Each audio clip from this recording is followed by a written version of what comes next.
réew mi doxul sunu ay finances publiques dafa feebar comme gu di dafa ndërmeelu mais lépp du ñun Macky Sall la Macky Sall est l'absent le plus présent aujourd'hui au Sénégal. loolu tamit day wane seen cuune gis nga Abdoulaye Wade. bi mu remplacé Abdou Diouf.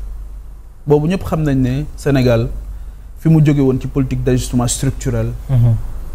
ba ñu ñëw imposer ñu pratiquement les bailleurs de fonds un plan Saxolum à l'époque mais Abdoulaye Wade bi mu ñëwee ca njàmbar ga ak bëgg Sénégalam.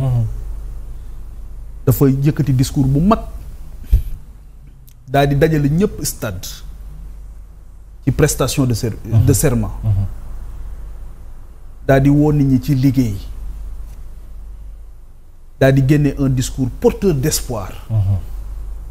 Idrissa Seck feelu ko en tant que directeur de cabinet à l'époque du président de la République lancé un vibrant appel aux Sénégalais de la diaspora. moo tax ma ne leen man dama jommi parce que boo ñëwee nekk président de la République diaspora bi dafay la diaspora les expatriés dañuy mettre seen bopp à la disposition de l'État. booy laaj diaspora bi keroog bi mu demee Milan li ma doon xaar ci moom mooy yéen seen expertise seen xarañteef Sénégal daf ko soxla rentrer à la maison. tey jii diaspora bi bari na ci jafe-jafe yu ñu am yoo xam ne bari na ndawu Sénégal yoo xam ne dañoo dem nekk dans des conditions excessivement difficiles. excessivement difficile am na ci loo xamante ni sax doo ci bëgg a egg. quand même.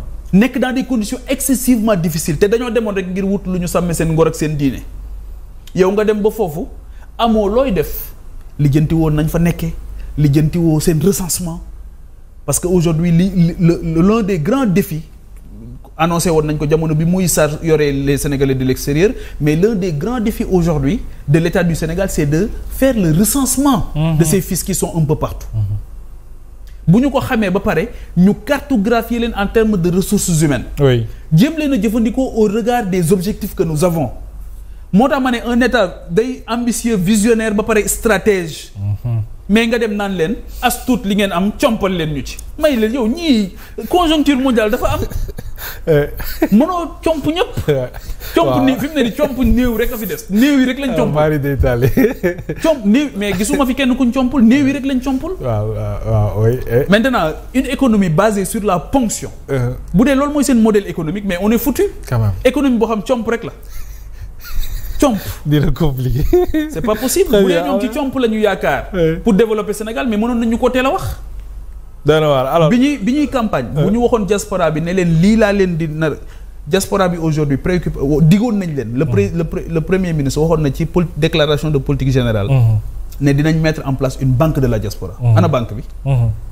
waaw ñu ngi xaar ba léegi. amut defuñu ko. wala banque bi mooy loolu ñu nar a comp ci ñoom. la diaspora dañu am ay préoccupations. la plupart d'entre eux te loolu dañ ciy sant yàlla Sénégal. te ñu amoon yaakaar lool ci régime Sénégal bokk na ci nation yi nga xamante ni en Afrique seeni doom bu ñuy tukkee ñibbisi rek la ñuy bëgg. c'est ça. bu ñuy dellu si mën nañoo am dara ci seen poste waaye lu ci ëpp dañuy am xam-xam. am un rapport une relation intéressante avec le temps. avec le résultat. ñooñu da nga leen di jëfandikoo pour développer sa réew. c'est très important. après les années 90 seen Afrique réew yi ci bari yu développé. dañoo utiliser seen doom yi nekkoon ci bitim réew. indiwaat leen parce que comprendre nañ lu bari ba pare beneen bi mooy gis nañ leneen. loolu ñu jëlee foofu. loolu la ñuy indi ci seen réew. mais ñooñu nañ leen jox la possibilité. expertise boobu ñu am. ñu indi ko mais bari na tey ay borom xam-xam yu jóge bitim réew ñëw boo ñëwee dañuy xool yow. fan nga tolloon ci passif gi ca bitim réew est-ce que yëngu woon nga ci est-ce que da nga cee màndu woon est-ce que da nga cee defoon nangam. ay futilité les gens ne sont pas obligés d'appartenir à un parti politique. c'est ça malheureusement waxtu bi jeex na mais li ñu bokk moom mooy Sénégal. merci Pape alors en 30 secondes mbiru Madiambal. ma koy nuyu déjà. waaw di nuyu njabootam. di nuyu soxnaam bi nga xamante ni aussi yóbbu nañ ko pavillon spécial. ndax tawat. li xew ci affaire Madiambal comme li xewoon ci affaire Alioune Sall. dem jëli jëkkër ji ñu ne muy expliquer ne société bi sama jabar am na ci rek ñu daw jëli jabar ci loolu mooy cynisme sa yoon ci njaboot gi fa nar a fanaan te duñ gis seen papa ak seen yaay. Madiambal effectivement jël njabootam yëpp lañ buub. yóbbu sans état d'âme loolu aussi dama ciy interpeller CENTIF bu baax a baax a baax. ni ma doon interpeller démb CREI noonu lay interpeller CENTIF man ñii ñëw au pouvoir foogoon naa ne denc nit ci kaso bi du yomb ci ñoom man loolu laa jàppoon parce que suñu borom da leen jaarale kaso avant ñuy dem pouvoir suñu borom nag bu la ci jaarale yonent bi salaatu wasallam Muhammad sa turandoo suñu borom daf ko jaarale ci ay jafe-jafe yu bari ay vulnérabilité yu bari ne ko lii dama bëgg mu jóg ci société boo yilif jaarale ko ci ñàkk mën a bind ñàkk mën a liir daal di ne ko nag na nga farataal ci képp ku juddoo ci sa espace jàng ak liir na mën a bind na mën a liir farata la ci képp koo xam dafa nekk ci sa responsabilité na denc réer jaarale ko ci ñàkk daal di ne ko yow li ma bëgg mooy société boo yilifati ak képp kuy lay tuddoo société bu mu yilifati nañu fexe ba ñàkk ñu def ko adversaire ba nit ñi mën a am lu ñu sàmm seen ngor ak seen diine mu jaarale jàngal ko lu bari ci lu mu ko jaarale rek keroog ba muy dellu si bi gars yi di xool fan lay dëkk sax dañ ne giléem gi rek fu mu dem foofu mooy place bi absolument loolu mu wanewaat aussi solo suñu war a jox ba ci animaux domestiques yi nga xam da nga leen di domestiquer nan nga war a sàmme seen àq ak seen yelleef ak sax yi nga domestiqué wul mu boole ko Xadijatu sunu borom it jàngale fa ni ñu war a fonke jigéen ni ñu ko war a sàmme ni ñu ko war a aare ni ñu ko war a taxawoo Xadijatu ko magoon waaye moom moo ko doon taxawu di ko protéger malgré sa puissance bi nga xamante ni amoon na ko notamment sa puissance financière mu jaarale ko ci ndaw ñu ne attention la petite enfance aujourd'hui où les débats sur la petite enfance dans notre espace amut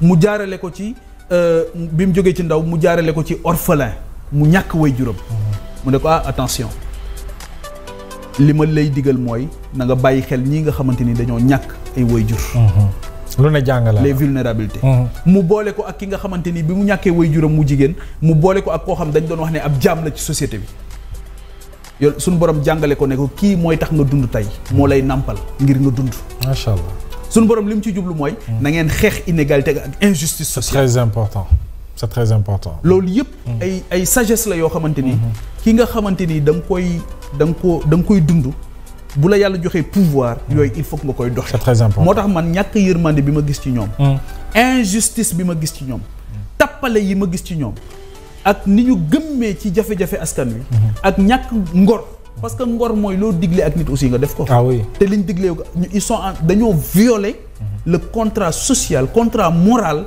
bi leen lié woon avec le peuple te tey jii boo gisee la difficulté boobu la ñu am ba nga xamante ni li nga xamante ni moo tax république am parce que Mohamed li tax république am mooy service public au cœur de la république il y a le service public te tey nañu natt le service public de la santé fan la toll ñoom bi ñu ñëwee ba tey lu ñu fi def le service public de l'éducation fan la toll grève yi ñëwaat na ubbi tey jàng tey amul am na école yoo xamante ni tey ci ndox mi la ñuy nekk bu ñu tijjee abri provisoire yi tey la wàllu gën a aay le service public de la sécurité fan la toll tey nga gën a dégg musiba yi ci Sénégal ak rey bi ci Sénégal parce que ñàkk bu amee am na ci ñoo xamante ni manduwuñ dañuy dem def musiba ngir mën a lekk c'est ça boo jëlee tey ji la bonne gouvernance instrument de lutte contre la mauvaise gouvernance yi fi nekk yëpp dañ ko fay fekk ñoom lu ñu def lu ñu créé lu ñu fi indi lan la ñu inventé ay laaj yu am solo dara wax rek la ñuy def ak jëfandikoo li nga xamante ba ci les programmes yi nga xamante ni ñooy lutter tey ASER bi nga tudd dañ ko fay fekk